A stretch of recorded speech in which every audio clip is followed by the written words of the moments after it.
আসসালামু আলাইকুম। কী অবস্থা সবার? কেমন আছেন সবাই? আশা করি সকলে অনেক ভালো আছেন।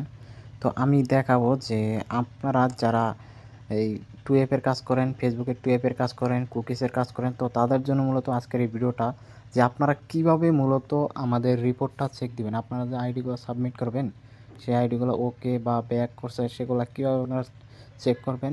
তো আজকে সেই বিষয়টা আপনাদেরকে দেখাচ্ছি।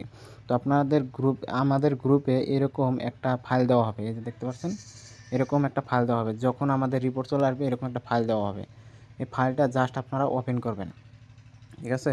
এই যে শিটে ওপেন করবেন, ঠিক আছে? এখানে ক্লিক করার পরে এই যে শিটে সিলেক্ট করে দিলেন। সিলেক্ট করে দিয়ে জাস্ট ডাবল ক্লিক করলে ওপেন হয়ে যাবে। যখন এখানে ওপেন হবে, ওপেন হওয়ার পরে এখন আপনাদের কী করতে হবে, আমাকে যে আইডিগুলো সাবমিট করেছেন আপনাদের সেই ফাইলে যাবেন। ফাইলে যেয়ে আপনাদের সেই আইডিগুলো নিয়ে আসবেন।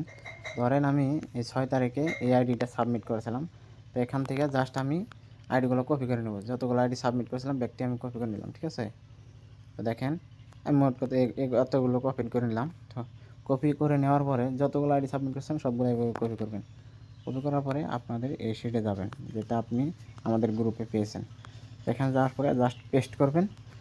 পেস্ট করলে দেখতে পাচ্ছেন যে আমাদের কিন্তু চলে আসছে রিপোর্ট, ঠিক আছে? তো এখন দেখেন অনেকগুলো আইডি এখানে, অনেকগুলা মানে ঠিক আছে, অনেকগুলো ব্যাগ আছে। তো এগুলো আপনারা এক জায়গায় করবেন কীভাবে, একসাথে দেখবেন কীভাবে।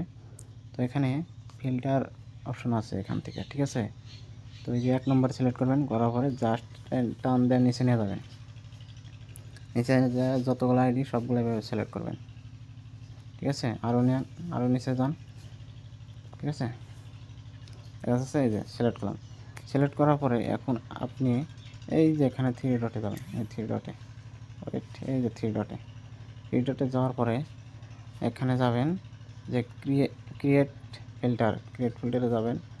যাওয়ার পরে এই যে নিচে এখানে দেখতে পাচ্ছেন একটা চলে আসছে এরোর মতন। তো এখানে ক্লিক করবেন, ঠিক আছে? ক্লিক করার পরে এই দেখেন এখানে লেখা আছে কালারে ক্লিক করবেন। কালারে ক্লিক করার পরে এখানে দেখেন ফিল কালার, এখানে ক্লিক করবেন। ক্লিক করার পরে দেখেন এখানে রেডে জাস্ট ক্লিক করলেন, জাস্ট রেডে ক্লিক করবেন। ক্লিক করার পরে এখন ব্যাক করবেন। দেখেন ব্যাক করলে দেখতে পাচ্ছেন কি আপনাদের কিন্তু কালারগুলো উপরে চলে আসছে, দেখেন। আর যেন ব্যাক এনে নিচে চলে আসছে। তো আপনারা ইজিলি বুঝতে পারতেছেন যে আমার এখানে 223টা আইডি মানে আমার রাইট আছে, ঠিক আছে? তো এইভাবে মূলত আপনারা রিপোর্টটা চেক দিয়ে সাথে সাথে আমাকে জমা দেবেন। এখান থেকে একটা স্ক্রিনশট নেবেন। স্ক্রিনশট নিয়ে আমার যে আইডি আছে, ঠিক আছে, আমার গ্রুপে যাবেন। গ্রুপে যাওয়ার পরে এখানে দেখেন এই যে রিসিভার আইডি এখানে দেওয়া থাকবে, এই যে এখানে দেওয়া থাকবে, এখানে ক্লিক করবেন। এখানে ক্লিক করে জাস্ট আমাকে এখানে আইডিটা সাবমিট করবেন, ঠিক আছে? এখান থেকে এভাবে আইডিগুলো এভাবে স্ক্রিনশট দিবেন। স্ক্রিনশট দিয়ে জাস্ট এখানে লিখে দেবেন যে কতগুলো আইডি আপনার ওকে, লিখে দিলেন, হয়ে গেল, ঠিক আছে? পরে আমরা চেক করে আপনাকে পেমেন্ট করে দেব। আর অবশ্যই সাথে বিকাশ নাম্বারটা আপনারা দিয়ে রাখবেন। বিকাশ বা বাইন্যান্স এই দুইটার মাধ্যমে যে কোনো একটা দিয়ে রাখবেন যেটাতে আপনি পেমেন্ট নেবেন। আজকের ভিডিওটা এতটুকুই।